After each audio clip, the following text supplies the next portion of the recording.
My God, I hate drugs. We recognize Congressman Alejano. Thank you, Mr. Chairman, to my colleagues, and to the resource persons, Secretary Esperon, Lorenzana, and Secretary Cayetano, and the rest. Magandang umaga po. I must admit that the situation in the West Philippine Sea, South China Sea is a complicated situation. And I also agree that war is not a solution to the problem. In fact, we should not subscribe to going to war with any country.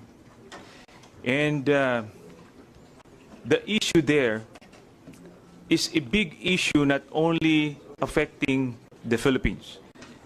It's about the national interest of different countries clashing with each other. We have our own national interest. They have their own national interest.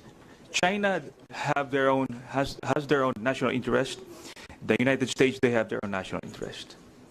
The point is, we should not forget our national interest. Yung occupation, alam natin matagal na po yan. The moment China laid claim on 80% of our exclusive economic zone, sa tingin ko po yun ang problema. Because even if they occupy their already occupied islands, develop their islands, talagang nangyari na yan noon nag-aagawan dyan. No? Pero what is not acceptable to me is that they're now claiming 80% of our exclusive economic zone through their 9-dash line. And they're aggressively harassing our, not only fishermen, but our vessels, government vessels and aircraft. And the situation in the South China Sea, in the West Philippine Sea, is part of a bigger strategic objective of China. And that is to control South China Sea. As stated earlier, they have the interest there. They have to secure South China Sea because that is their lake. Once you control that, other country control that, especially the Malacca Strait, then you're going to strangle China. We understand their national interest. Now, the point is, I'm just looking at the situation of the Philippines when it comes to our national interest and being part of the stakeholders in the region, trying to maintain peace and stability in the region.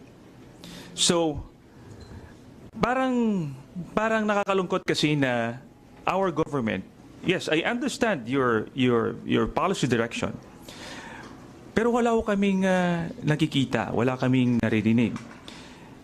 I understand that you should not discuss the details of your discussions, your dealings with China, but there are information that are for public consumption.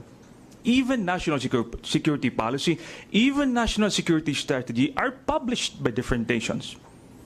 Because that is for their people and for other countries to understand the direction of a certain of a country. So sa atin, ganun din po. Because you cannot explain to everybody what's happening there.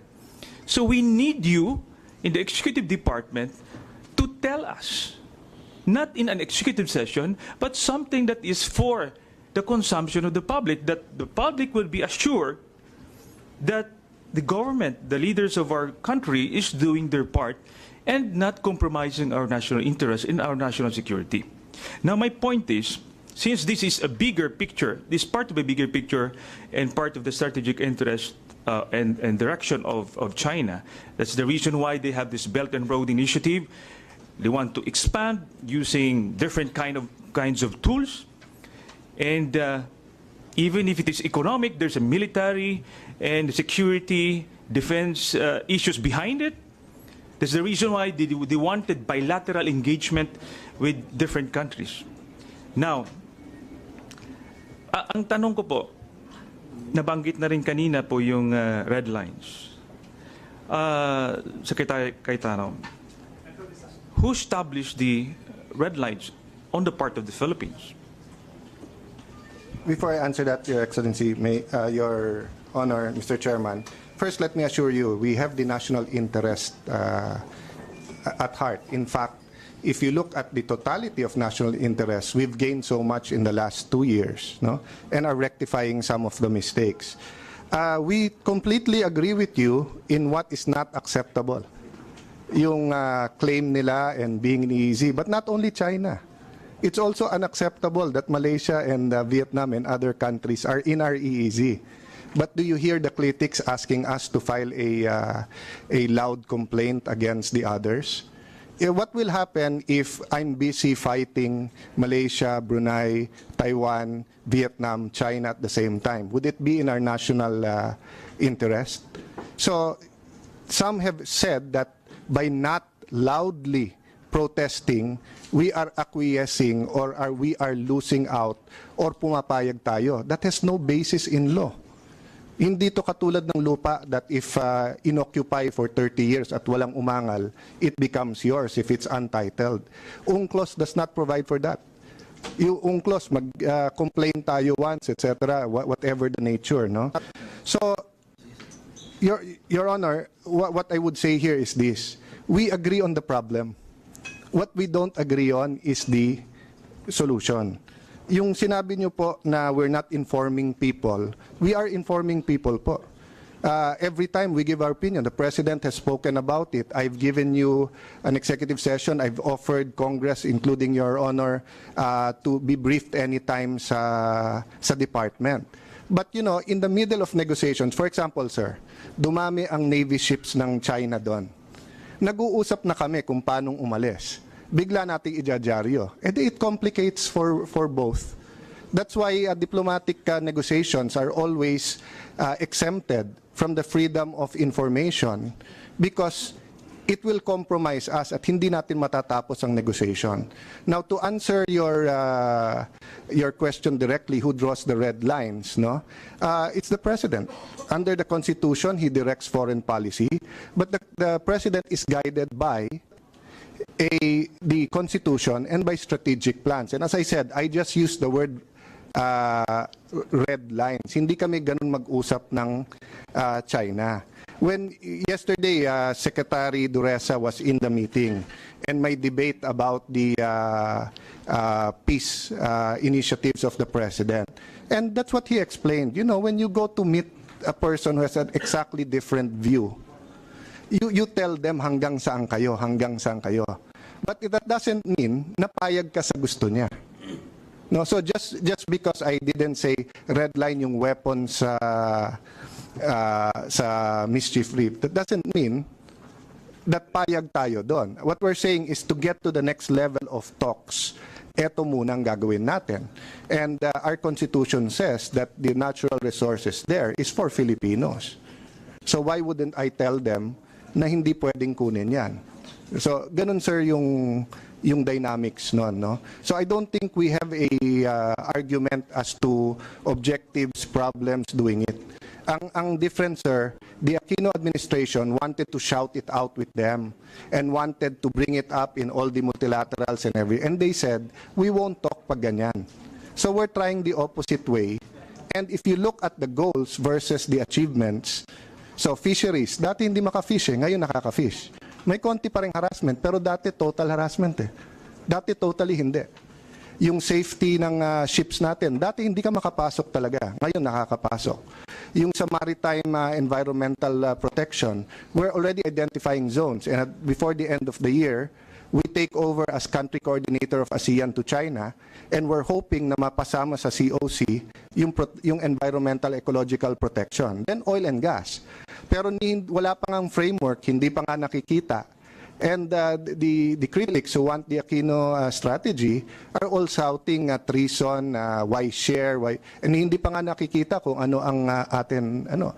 Now, the Chinese can have the next 100, 200 years without the oil and gas in the South China Sea. But in a few years, wala na po, sir, ang Malampaya. Hopefully, may ma-discover pa sa Malampaya, so we still have it. May na-discover sa Cebu, sana po mapirmahan po ang peace agreement kasi sa Liguasan daw, napakarami pa. But still, sir, mataas presyo ng bilihin ngayon, mataas ang presyo ng oil. Imagine if we discover millions of barrels of oil and natural gas there. So yun, sir, yung pinanggagalingan namin. Education, science and technology, terrorism, anti-terrorism, infrastructure, and trade and investments that will benefit all Filipinos. The Armed Forces of the Philippines, the Department of National Defense, the National Intelligence Coordinating Agency, and the NSA, National Security Agency, are doing a tremendously good job in protecting our national territory and sovereign rights. They deserve our praise and our gratitude. Their work is a major pillar of our diplomatic effort. Many here and abroad agree with our approach. Some do not. And that is expected because we are in a democracy. We believe in democracy. But alternative facts, fake news, distorted legal doctrines, wrong premises that leads to wrong conclusions, that intentionally mislead our people into believing that we are failing when in fact we are gaining ground in our efforts to protect our territory and sovereign rights. This is unacceptable. This does nothing to help our national effort. In fact, it hurts us. We are here today to set the record straight, to answer all your questions, Mr. Chairman. And of all your questions, we will back this up with facts, with evidence, with sound policy, and with sound legal doctrines. Your Honor, some of this information may have to be given in executive session. But we have asked the President to declassify some information to set the record straight so that the public may not be misled. And he has granted us his permission.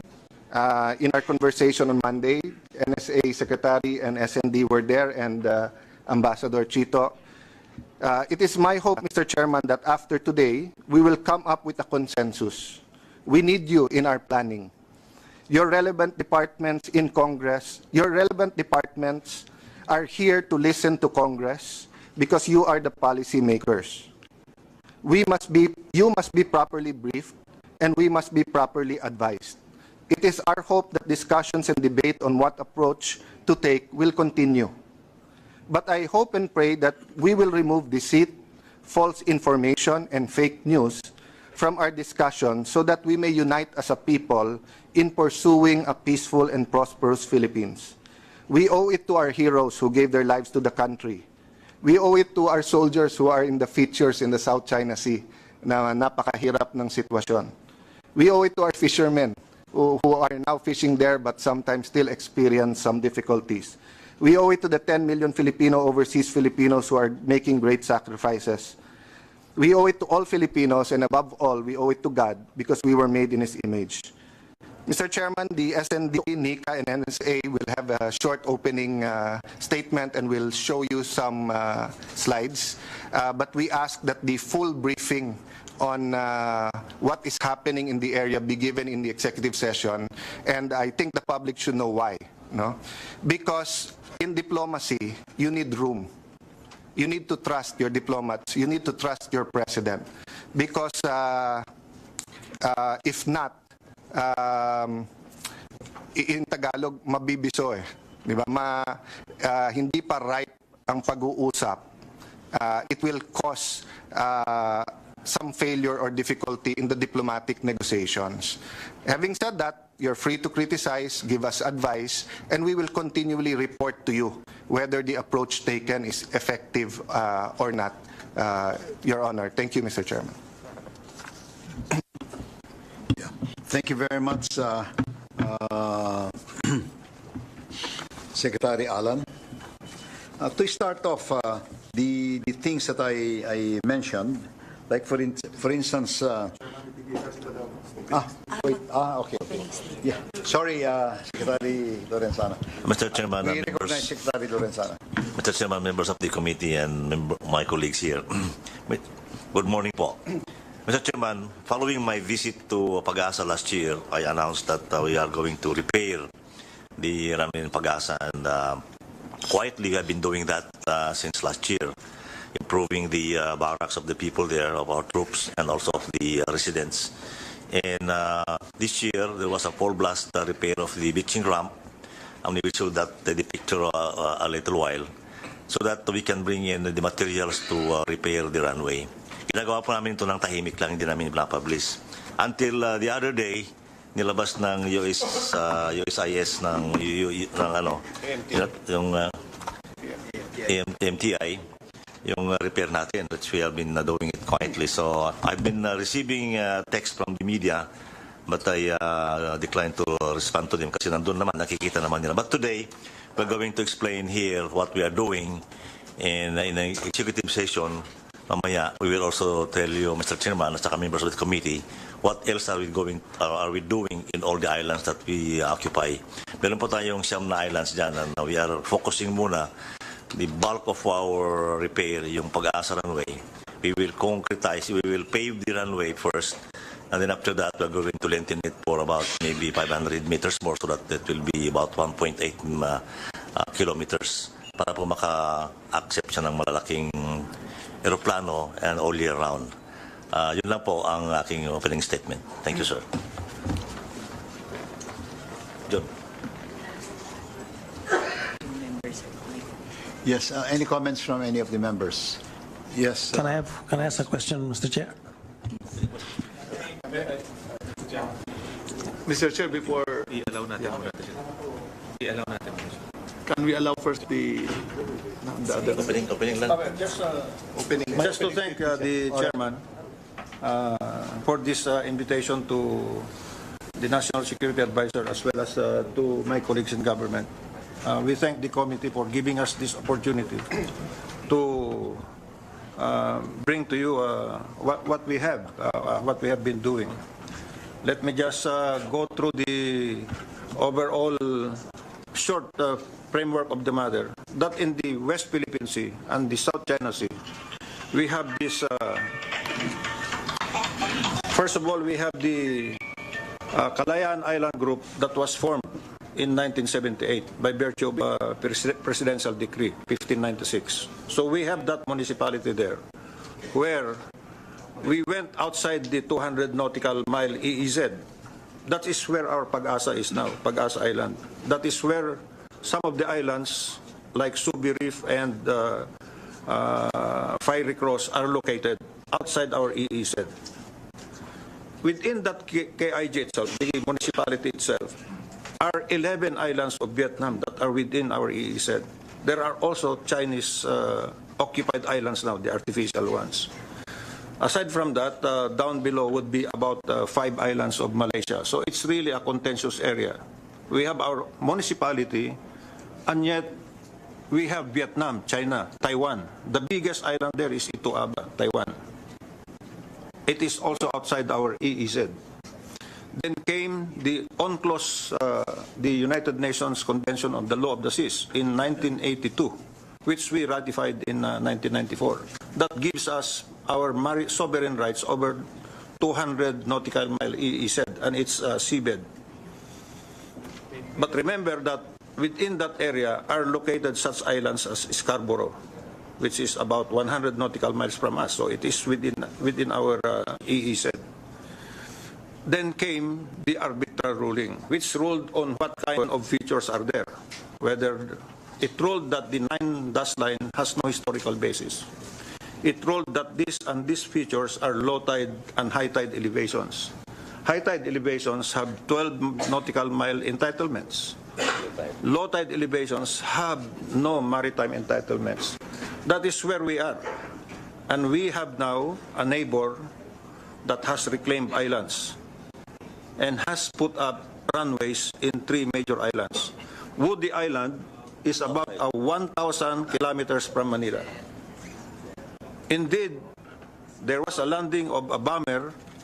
That's within our 200. No, it is 1,000 kilometers from Manila, Mr. Chair. Outside. Outside. That is in the Paracels. This is the Paracels near Hainan Island, and we have the Spratlys here.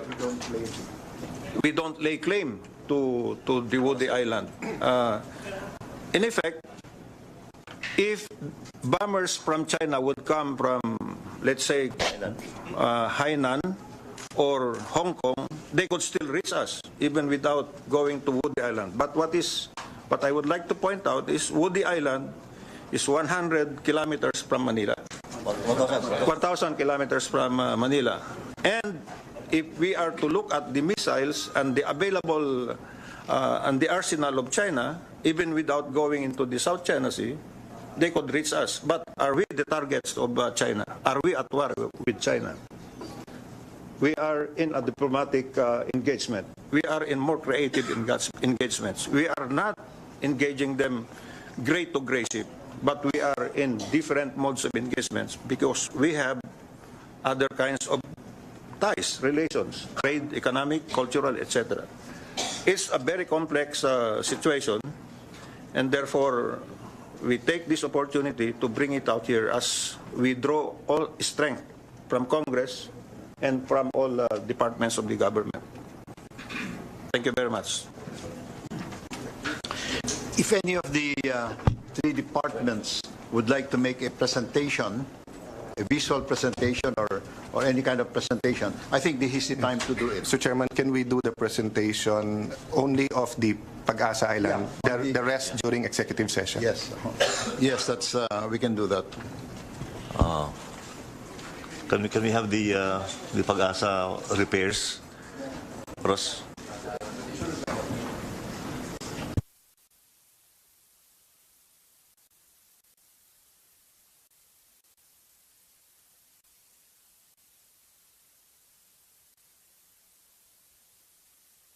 Anong committee to?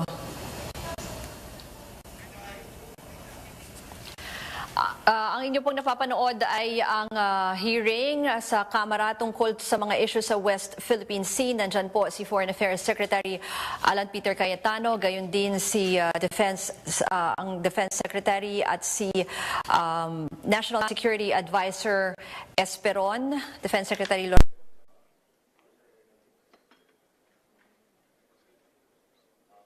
Mr. Chairman, these are the scope of presentation of our briefing.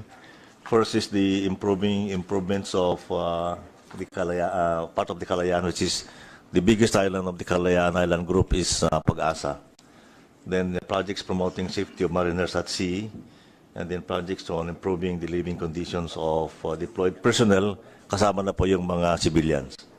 Next slide, please. Next slide.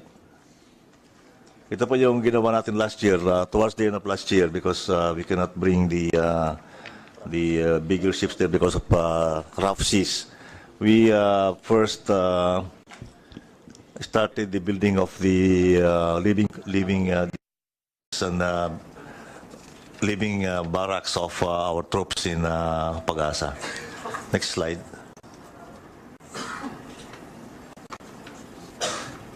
Ito po yung beaching ramp. We need the beaching ramp so that we can bring in heavy equipment plus the building materials to pave our runway. So ginagawa na po yan ngayon. And I think it's how many percent finished na, Ross? 35 as of last week, sir. 35 as of last week. So target is about 2 months' time, 3 months' time? Target is October, sir. October. Okay, next slide.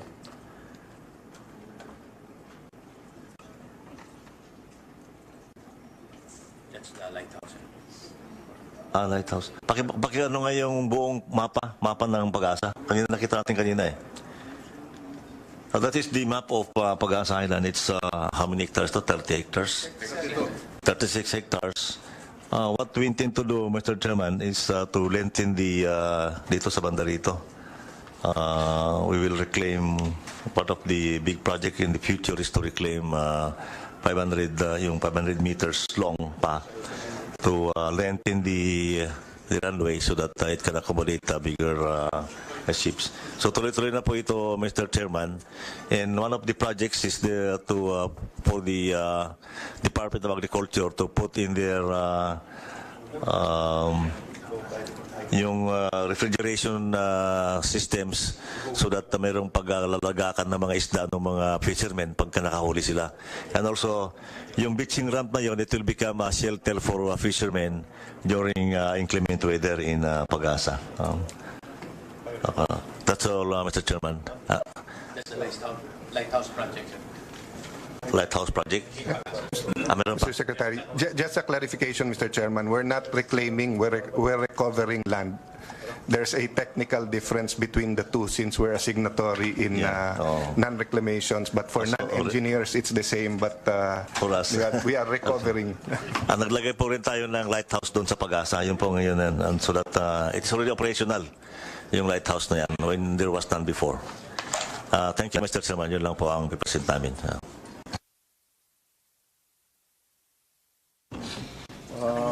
Would anybody else like to make a presentation before we start? Okay. All right. I now call on Congressman Sagarabaria. Oh, thank you very much, Mr. Chair. I'd just like to ask the good Secretary, Cayetano, if he is willing to take some questions. Okay, I have made some notes here before we came in because I wanted to ask this question. And my question is, what assurance did we get from China, or did you get from China, that it will not occupy other areas inside our country or territory? That's a very good question po, no? And quite difficult to answer in terms of assurances because we are only as good as our word. But can I take a step backwards, no? It is made to appear that the Duterte administration messed up the situation in the West Philippine Sea, South China Sea. No, we inherited a bad situation and we are trying to make good of a bad situation. So on June 30, 2016, when President Duterte came in, our assessment, and these are based on records, and these are based on assessments of the past administration, is that China was going to build in Scarborough. It would have started as some kind of marine observatory or some kind of shelter for the fishermen. And in fact, a mayor of Hainan was quoted at one time about this. They've always protested our outpost sa Ayungin, yung ship that was marooned there. And our assessment then, or the assessment was that the Chinese will attempt to remove this. No? It was a very precarious time because between June 30, when President Duterte took office, to November, it was elections in the U.S. And it was the same time in 2012 where we lost control, or we ended up sharing control, is the more correct, with China, rather than having sole control of Scarborough. This happened sometime April in 2012, and election din sa US ng 2012 November. So when President Duterte came in, kumbaga sa kumpanya na gusto nyong i-rehabilitate at kumita, you have to stop the bleeding first. So we talked to China. I used red lines, but that is my words, no? We don't talk na eto red line namin, that's their red line. No? It's my words. It's when you're talking as diplomats, you have to tell your position, articulate it, and then you have to say hanggang saan ka lang. No? Anong pwede sa'yo? So they just reiterated to us what they told the Aquino administration. One, let's settle our differences bilaterally. Let us not use microphone diplomacy, meaning shouting at each other. They asked the Philippines not to build on uninhabited features. And this is in Section 5 of the DOC. And then number 4, they ask us not to extract oil and gas unilaterally, na tayo lang. Okay, which is standard. I believe there are talks with Malaysia and Vietnam about the same issue, and this is standard around the world. Na pag disputed yung area, each country tries to preserve, no, the resources there. Kasi if eventually manalo ka, ubos naman yung resources, bali wala. So what happened, sir? We told them naman what we will be comfortable with, which is 1, do not build on Scarborough. Number 2, do not touch the outpost in Ayungin, and in fact, do not pose any not objections but obstacles to the resupplying of or yung pagpalit ng ating soldiers doon. Second, we ask them not to extract oil and gas on their own. They have the technology and the Navy ships and everything. No? So that's another thing we ask. And then we ask them not to build on those they did not occupy. Admittedly po, may problema dun sa mga already occupied. But how come we cannot talk to them about it na diretsuhan na kami lang? Because there are different players. You have the U.S. with the freedom of navigation, fighting for the freedom of navigation and freedom for overflight, freedom to place submarine cables, which we also believe in. Other Western navies are also sailing there. You have Malaysia and Vietnam, who also have features that also have, I don't know, the military will know how to... Yeah, they have, defensive or light systems there. It'll be part of the presentation in the executive session. No? So, meaning, sir, kung lahat tayo dito nagkakagulo, hindi pwedeng tayong dalawa lang mag-usap eh.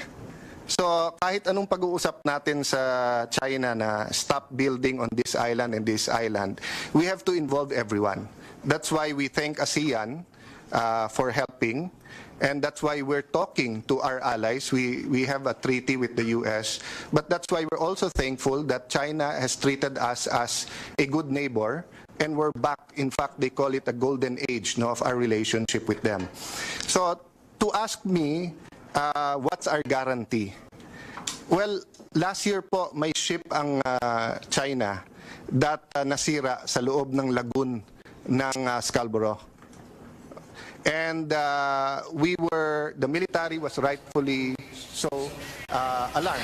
Ang inyo pong napapanood ay ang hearing ng House Special Committee on the West Philippine Sea. Nagsasalita po si Foreign Affairs Secretary Alan Peter Cayetano at kinukwento niya ang efforts ng gobyerno para mapanatili ang kapayapaan at kaayusan dyan nga sa West Philippine Sea. Several soldiers, and it can have sophisticated systems, no? So the DND, NSA, AFP made the proper coordination, and China communicated to us, we will show you the good faith, we will remove our own ship. No?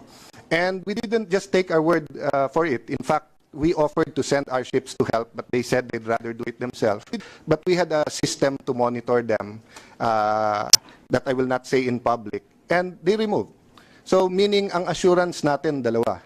One, past actions during President Duterte. Secondly, what do they want? China wants to be a responsible citizen of the world. They are a world power, or at least a rising world power. And they want to be seen, viewed, and related to as following the rule of law, at least international law. So, of course, apektado din sila when we're in a shouting match and calling them names and everything na ganyan. No? So, the arbitration award, for example, is in our pockets. We can bring it up anytime. In fact, it has been brought up in the bilateral consultative mechanism. So, we just have to be very careful now while we're strengthening the mutual trust and while we're talking to them, na walang mawala sa atin. But they're also careful na walang mawala sa kanila. We're accountable to our people, the media reports, but they're also accountable to their people and their military. Ako ay alarmed pagka ang military natin galit sa nangyayari sa area because there are incidents now and then. But the political leadership of China is also alarmed when the PLA makes reports to them. So what we're doing now is to have many systems to increase trust and also communication. So we have military to military, Coast Guard to Coast Guard, our fisheries to their fisheries guard, tourism, everything. But kulang pa rin ho, kulang pa rin. So just last Saturday, I met the Chinese ambassador and reported to the President Monday with this gentleman and Ambassador Chito with me to propose 2 more systems to allow immediate action para hindi magkaroon ng problema. So we cannot expect that they will let go of their claims. But we made it clear that we're not going to give up any of our territory or sovereignty rights, sir. Okay, thank you very much. I've had my question. I acknowledge the presence of Congresswoman Franz L. Castro of the ACT Teachers Party List and Congresswoman Sarah Jane Elago of the Kabataan Party List. And yes, I have not mentioned. Yeah, we now call on Congressman Biazon. Thank you, Mr. Chairman. At the outset, allow me to state that I believe, as far as I'm concerned, there's no question of motives on either side. I believe that we are all operating on the spirit of Filipino patriotism and nationalism, not just for the current administration or current generation, but more so for the benefit of future Filipinos. So I'm happy to hear the Secretary of Foreign Affairs espouse diplomacy. And perhaps we should first be exercising this diplomacy amongst ourselves. In the discussion, probably some heated debates on this matter, it's best that we tackle it objectively and again, drawing just on the desire to ensure Filipino rights and Philippine integrity as far as territory is concerned. Having said that, if I may just ask a couple of questions. Earlier, the Secretary of Foreign Affairs mentioned about drawing red lines and each country asking the other things that they can or should not do. If I may ask, because I did not hear it in the enumeration, did the Philippine side ask that occupied islands not be weaponized or military installations be developed? Did we ask that specifically? Yes, Your Honor. And what was the response of the Chinese government? That it is not against, first it is defensive systems, and it is not against the Philippines, but it is a response to non-regional players and some regional players. So it is consistently in our statements, even in the ASEAN. In the ASEAN, sir, hindi ka pwede mag-statement ng hindi unanimous. So, but the reality, sir, is, and you'll see it in the executive session, it's only Brunei and the Philippines that believes in complete demilitarization. Everyone else claims demilitarization, but actually they have some form of systems there. And then the problem, sir, is the definition of militarization. Because to some, they say if it's defensive, it's not militarization. But I'll give you an example, sir. Outside our region, the THAAD is a sophisticated missile defense system, but is suspected to have more than that. It has a radius, radar radius that's very wide, and some suspect that it has some modern systems. So the US and Korea looks at it as a defensive weapon system. But China and Russia does not share that view. So yun po ang nagiging debate at problema ngayon. Yun po yung sinasabi, sir, ni General Esperon. China has ICBMs, and these missiles have nuclear warheads, and their capability is between 11,000 kilometers to 13,000 kilometers. And Hainan is only 1,200 kilometers away, while Beijing is 3,000 kilometers away. That's why when they told the president it's not against you, that's why naniniwala tayo. Kasi whether it's tactical or strategic weapons, they don't need this on mischief reef or on the Paracels kung tayo ang kalaban nila. But given their national security, vis-a-vis the growing activity of Western countries in the area, you would understand why they want that. Having said that, we also understand the US and the Westerns why they want to do it. It's in that context na sinasabi ng Presidente, ano to issue ng superpowers National security nilang dalawa. Hindi tayo target. The US also flew bombers in the area, but no one asked us to protest. Why? Because we're not threatened, because they're a treaty ally. But China has also assured us that with our good relationship, we are not their enemies. So that's the context of that, sir. Would you agree that the aggressive stance of China in defending their occupied features in the South China Sea is the reason why that there is an escalation now of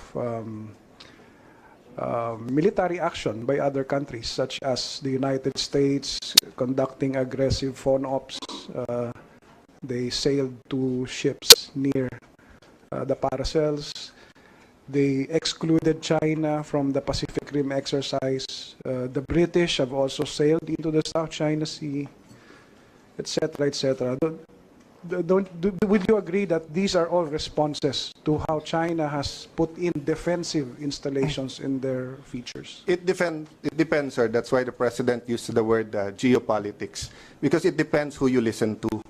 Is it the second law of Newton that for every action there's a corresponding opposite reaction? No? So when we discussed with the Americans, and I can tell you more in the executive session, but in general, no, with our Western allies, ang sabi nila that the channel is so important and that so much of world trade goes through that it is so important that they have to increase security and ensure freedom of navigation. If you talk to the Chinese, they will say that 70% of their trade is through the South China Sea, and most of their biggest cities are all coastal states. And if you close the channel, in 2 months, their economy will collapse. So ang sabi naman ng US, yes, but any security disturbance, aakyat yung price, and it will affect the world economy. When you talk to the Chinese, sasabihin nila that any increase in price will affect their economy first, because they're not the only suppliers around the world. So it really depends, sir, on who you talk to. No? But what we've noticed is it's only the Philippines who are following the DOC. So meaning there are movements. Let me share you more on the executive session, but one of the officials of the Secretary of State actually reported to the US Senate, and they reported activities of everyone. And one of their report is that there's one country that doubled their holdings in 5 years, while China did not add in their holdings.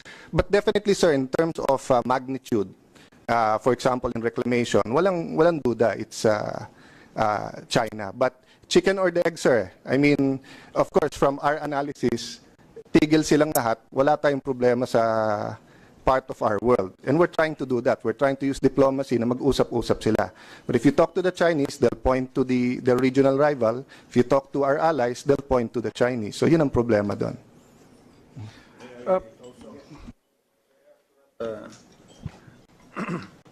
We must have noticed that China now has 2 aircraft carriers. It was not there some years back.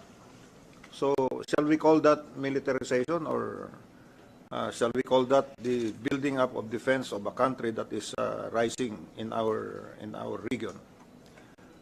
Because of those two aircraft carriers which has been sailing across the area of China,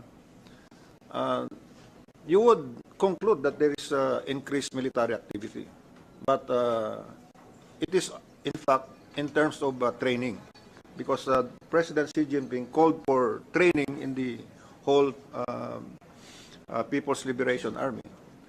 Are those trainings directed to anybody or any country? It could be, but it is all for preparation. The same question could go to such things as when we go into Balikatan, which is a form of training.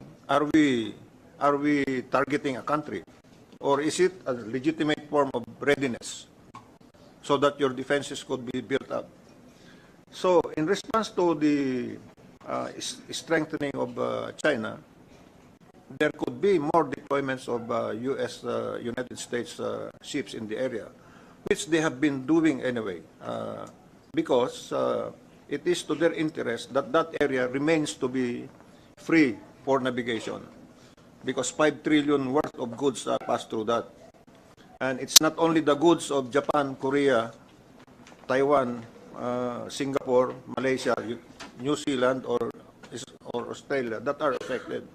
it is also the goods of the Middle East and the United States. So it's in everybody's interest. And by the way, as Secretary Cayetano has said, 70% of the goods of China passes through there.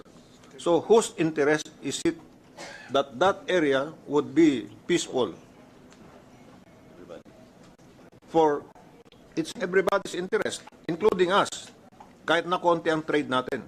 But our primary interest, because it boils down to national interest. Ang interest natin dyan, yung South China Sea primarily, fisheries, etc.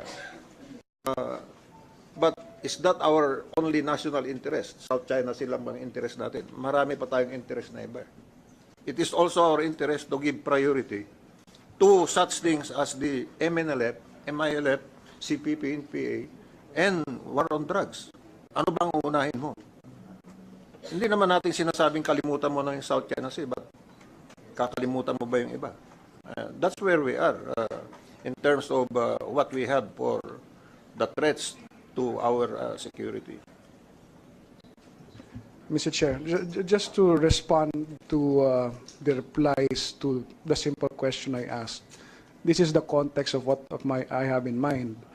With the aggressive stance and posture of China in South China Sea, West Philippine Sea, by the deployment of their defensive facilities there, this has prompted a reaction from other countries, such as the United States, in Europe, Japan, etc., by increasing their own military presence. It's like it's like in this room, if somebody brings a gun inside this room, and then another one feels that para ma-maintain natin ang peace, magdadala rin ako ng baril dito. And eventually, everybody brings their own guns here. Is that a scenario of peace and stability in the region? That is my question. Because if there is an escalation in military presence, you know, in other scenarios, yung trigger happy, yun ang nagsisimula ng putukan. That is my concern. That's why giving China the elbow room to do this is a concern that goes down to us. Because we might not be directly involved in a shooting war. They may be shooting among themselves, but we are in the neighborhood. And our exclusive economic zone is their playground, or there's going to be their battleground. And let me go to my next question is, what are the rights that we have over our exclusive economic zone? Well, sir, let me first answer. I agree with your example, no? If everyone brings a gun. And there's no doubt we are against militarization. We continue to communicate that bilaterally, multilaterally. What we're saying is that who brought the gun first? So, for example, if you look, who was the first to build a runway in the South China Sea? It was not China. So when China built a longer and bigger runway, do we say that they're more aggressive, or the first one who built is more aggressive? How about those bringing in submarines into the area? You know, China is also a superpower. So it's no different from when the NATO put missiles in Turkey. So USSR said that their national security is, is compromised, threatened. So they wanted to put missiles in Cuba. So how was it settled? No, of course, everyone knows the 13-day, crisis and how President Kennedy solved it. But ang hindi na pag-uusapan doon, pumayag ang US na tanggalin yung sa Turkey. So we agree with your analysis that it's dangerous na may race doon. But what we're saying is that we have to combine forces to talk to the great powers who are there. Because kung kakampi tayo sa isa over the other one, lalong magkakaroon ng arms race doon.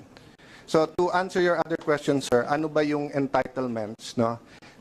Dito nagkakaroon kasi ng and if this is where I may insert my response to yung sinabi nyo na pinag-uusapan to as patriots. Your father is both a patriot and a hero to me. You're a patriot. We've disagreed on many things. Magkapit-bahay tayo, Muntinlupa, Taguig, but we ascribe good faith. We were on different sides, no? But marami din po kasing talagang panglilinlang or misinformation na sinasadya, no? For example, paulit-ulit sinabi na mag-file kami ng protest. I've given several assurances already that we are taking the diplomatic actions, including protest. That's why before this hearing, I showed the chairman all of our protests, or many of them, to show na hindi totoong hindi kami nagpro-protest. Another example, sir, no? This is an article by J. Batumbakal. It came out May 28. Maikli lang to, sir. Sabi niya, a joint oil and gas exploration by China in the Philippine West Philippine Sea will somehow give up the arbitration ruling. And that said, Manila had sovereign rights over the disputed area, a maritime expert said, and it went on. And this is being echoed by those who don't want joint development and exploration. If they don't want it, okay lang. Pero kung lolokohin nila tao sa law at sasabihin we were going to give up our sovereign rights if we enter in a joint exploration, then why did the same J. Batumbakal have a paper in 1999 na eto naman ang sinabi niya? Most important, the joint development zone approach is attractive because it is flexible and provisional nature, allows it to reconcile in principle the needs of parties for simultaneous preserving sovereignty and territorial integrity. I'll repeat, for simultaneously preserving sovereignty and territorial integrity, promoting peace and security in its neighbors, and advancing profitable economic use of oceans. That's what I was mentioning, sir, no? Not to cast aspirations or aspersions or on anyone, no? There's a justice of the Supreme Court who said, padala na lang kayo ng ship sa Scarborough, pag pinutukan kayo, the Mutual Defense Treaty comes in. As if it's that simple. Eh, alam naman niya because he has records of the 2012 standoff, di ba? That's why in the 2012 standoff, hiniwalay nga because we wanted to prevent war. And there were third parties who told us that not necessarily papasok yung mutual defense treaty. That's what I meant, sir. Okay lang na sabihin na pagka ganito nangyari, automatic ang Amerikano tutulungan tayo. But si Presidente, yung ambassador mismong kausap, yung Ambassador Goldberg, tinanong niya eh. So if we're attacked, will the mutual defense is, no. In theory, sir, but we will have to get congressional approval for that. Di ba? Sec, di ba? You were there when... As a former chief of staff who was co-chairman of the Mutual Defense Board, they would always say that they will not meddle in territorial disputes. So where does that leave you? Where does that leave you? In terms of Scarborough and the other areas. So it's not automatic. It's not automatic. Yeah. So the Mutual Defense Treaty is not automatic, but we want to bank on it. We want to bank on it. So ang complaint lang naman namin, sir, Mr. Chairman, let's debate, gentlemen, let's debate the issues, the legal, kung may gray area, okay, but let's not make it appear that there's something can be done and that's legally impossible or legally flawed, etc. To answer your question about what are the entitlements, no? So the arbitration award was basically about three things, no? One is what is the nature of the features in the area that we brought to the arbitration award, because each feature will have a different provision of UNCLOS and different entitlements, no? Secondly, it was asked about our entitlements, no? And third, it was about some actions of the Chinese, and we asked them to declare it illegal. So we got this question a thousand of times na, why are you, ba't yung arbitration award binasura nyo? Ba't yung arbitration award hindi nyo pinaglalaban? Okay. The arbitration award is not an award on territory. That's why some of our allies keep telling us we don't get involved in territorial disputes. That's the other fallacy that is being spread, that there is no dispute. There are two disputes, territorial and UNCLOS. So under UNCLOS, sir, it's economic rights, sovereign rights. And I spoke to our lawyer himself, Attorney Reichler, who may problema pa tayo dahil hindi binayaran ng past administration yung sinisingil niya. So baka i-demanda tayo, but we're trying to handle it. I talked to him. Sabi niya, simple lang eh. Territory you cannot divide. It's either yours or not. Sovereignty rights is economic rights. You can talk about it. So if you own a car, you can rent it out, you can lease it out, you can sell it, no? So what are these sovereign rights that we have in this? First, fisheries. So in the past administration, we could not fish in the area. We were being shooed away. Now we have a tentative fishery agreement. It's not perfect. There are still complaints. But in general, ang fishermen natin nakakapunta. Number two, environment and ecological. No? We have interest, and UNCLOS is also very focused on this, in preserving spawning grounds, preserving species, marine life.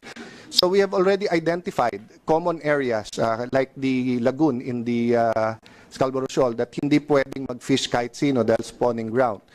Just this Saturday, we emphasized, and the Chinese ambassador emphasized, that if we can come up with a way na to implement, they will apply the full force of international and Chinese laws on Chinese fishermen who are getting giant clams and everything. No? The third po, yung tinatawag natin SOLAS, safety of life at the seas. No? So dati po, hindi tayo makalapit sa Scarborough Shoal. Ngayon po, pagka may bagyo or masyadong mataas ang tide o may problema, we have a coordination mechanism, then we can go in just to preserve and to protect our ships and our boats. So the last one, which is the biggest one in terms of peso sign, no, is oil and gas. And right now, we are working hard to come up with a framework that does not go against our constitution, does not give up any of our territorial or sovereign rights, but will give us the benefits. How will we do that? Simple po. We will not accept any deal that is less favorable than malampaya. Because we're only talking about sovereign rights here. So meaning, kung ang malampaya 60-40, what do we care what we call it in the South China Sea for as long as hindi maapektuhan ang ating territorial claims at sovereign rights, pero 60-40 or better. Kung kayang 65-35, yun ang ipaglalaban po natin. So when our allies, Western allies and even our allies in the region and in Asia heard this, you know, they gave pause also, and they might not agree, but they say they understand. So while it may seem, because we're not loud, it might not seem that we're pushing for our economic rights. Siguro, since you gave an example, sir, no, Congressman, yung barrel sa room, no? Parang ganito yun eh. Kung yung kotse mo, sabi mo sa'yo, sabi ko akin, then you file the case under the Civil Code and under the LTO Act registration, then you won the case. Pero walang sheriff. You can tell me I own it because of the case, or you can tell me I own it because of my registration or because of the Civil Code.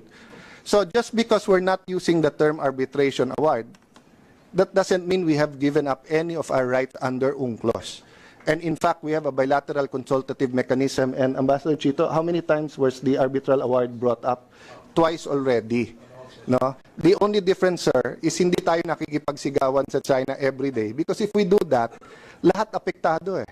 You know, like our department is also handling a big part OFWs and economic diplomacy. So you can imagine if I'm fighting with China every day, paano yung OFWs? Paano yung tourism? Paano yung... that's not my department, but we play a role kasi yung ambassadors natin ang nandun.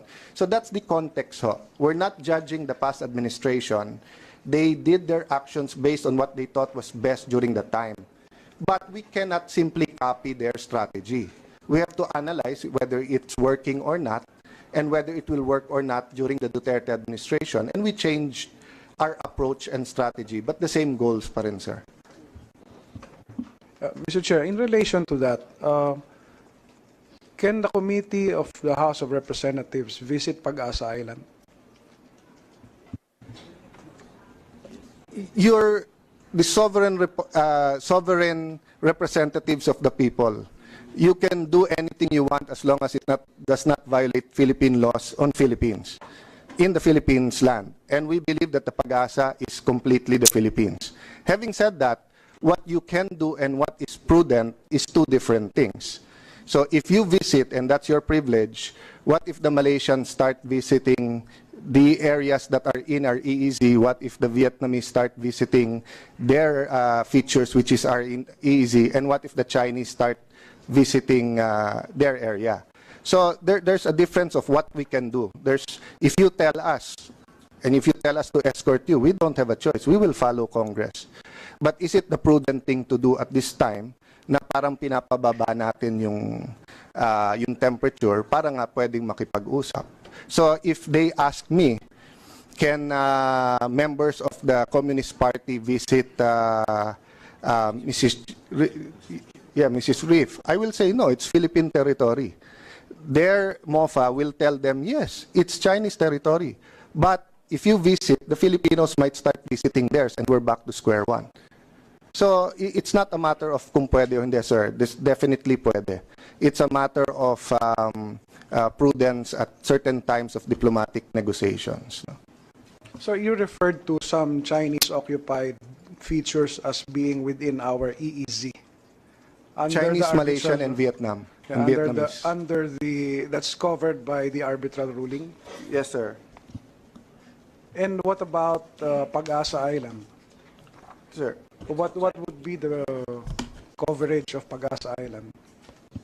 For the record, sir, no, Ayungin Second Thomas Shoal, inside the EEZ. Lawak, Nancham Island is inside. Likas is inside the EEZ. Patag is inside. Rizal is inside. Kota is outside. Pag-asa is outside. Panata is outside. Parola is outside. But all of these are held by Philippines.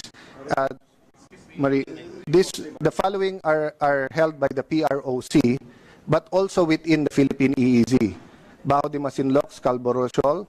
But as I said, I consider us co-controlling it because I will not say they control it. No, Shigua, Kena Reef, inside our EEZ, Mabini, Johnson Reef within our EEZ, Panganiban within our EEZ. They have 4 areas outside our EEZ. Vietnam has Binago Reef, Collins Reef, De Jesus Reef, Lendau Reef, Malvar Reef, Osmeña, Petley Reef, Pigeon Tenant Reef, Rurok, Sincoe Reef, Sankey Reef, and Sincoe East Reef within our EEZ. And lastly, Malaysia has Antonio Luna, or the R. Dacier Reef, Gabriela Silang, Erica Reef, Mariveles Reef, Pawikan Reef, Swallow Reef, Louis Reef, Royal Charlotte Reef, and under the REEZ. And then Taiwan, which we consider a province of China under the One China policy, has Ituaba, which is within our EEZ, sir.